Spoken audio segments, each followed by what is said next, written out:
రాష్ట్ర ప్రధానమంత్రి గారు వచ్చారనుకోండి, ఏం జరుగుతుందో తెలిసింది ఇక్కడ మీకు ఒక విషయాన్ని తెలియచేయాలి.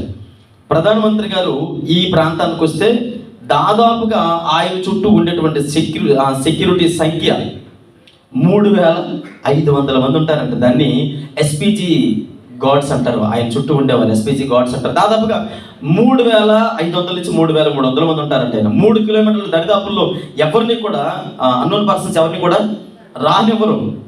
ఏ అపాయింట్మెంట్ లేకుండా ఆయన దరిదాపులకు ఎవరిని రానివ్వరు. అంటే 3 కిలోమీటర్ల సరౌండింగ్ లో ఒక ప్రధానమంత్రి అంటే ఈ ప్రాంతానికి వస్తే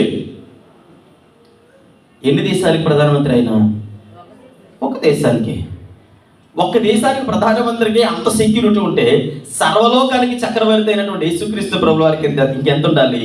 ఆయన జన్మించినప్పుడు ఎంత అథారిటీ కలిగినటువంటి గృహంలో జన్మించారు? ఆయన ఏ ప్రాంతంలో జన్మించారు అంటే గతించిన ఆదివారం చెప్పినట్లుగా ఒక అన్నోన్ పర్సన్ గా ఒక త్రోవ పక్కన చివరికి ఒక స్థలానికి వెళ్ళేటప్పటికి అక్కడ కూడా స్థలం లేక పశువుల తొట్టిలో పడుకోబెట్టారట.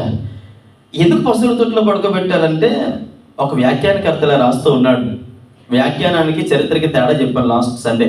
వ్యాఖ్యానకర్త ఏమంటాడంటే కొన్ని సందర్భాల్లో నువ్వు మనిషిలో పశువు అంటారు. గాడిదలాగా ఉన్నాడు. వీడు పశువు అంటారు కుక్కలా కలుస్తున్నాం అండి. నక్క జిత్తులు మారుడు అని అంటారు.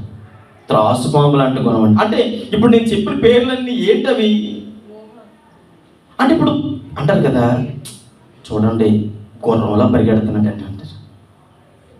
అంటే గాడిదల బరువుడు మోస్తున్నాడండి. ఏమంటే ఇంకొన్ని పదాలు ఉన్నాయి. అంటే పశువులను ఎందుకు వాడతారు, ఎందుకు కంపేర్ చేస్తారు మనుషులతో పశువులు ఎందుకు కంపేర్ చేస్తారంటే పశుప్రాయులు అంటారు కదా, అటు మనుషు పశువు కూడా తెలియదండి. అంటే మనుషులు ఏమై ఉన్నారు అని అంటే పశుప్రాయులు, వివేచన జ్ఞానమును కోల్పోయారు. ఆది తండ్రి అయినటువంటి ఆదాము ద్వారా వచ్చినటువంటి ఆ పరిస్థితులు ఏదైతే ఉన్నాయో ఆ వివేచన కోల్పోయిన తర్వాత మరలా యేసుక్రీస్తు ప్రభువు వారి లోకానికి వచ్చిన తర్వాత అంటారు, మీ పాప భారమును ఆయనకిచ్చి నీతియుక్తమైనటువంటి యథార్థ జీవితమును పరిశుద్ధతను ఆయన మనకి ఇవ్వడానికి ఇష్టపడుతూ ఉన్నాడు. హల్లెలూయా.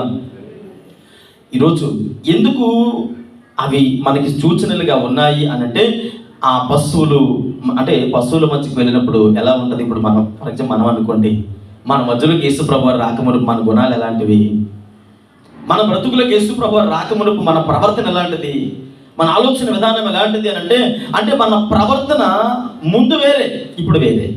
అంతకుముందు కొన్ని పదాలు వాడని చూడండి, ఆ పదాలతో మనం పిలిపించుకొని ఉండొచ్చు. ఒక ఎగ్జాంపుల్ మీకు తెలియజేస్తాను.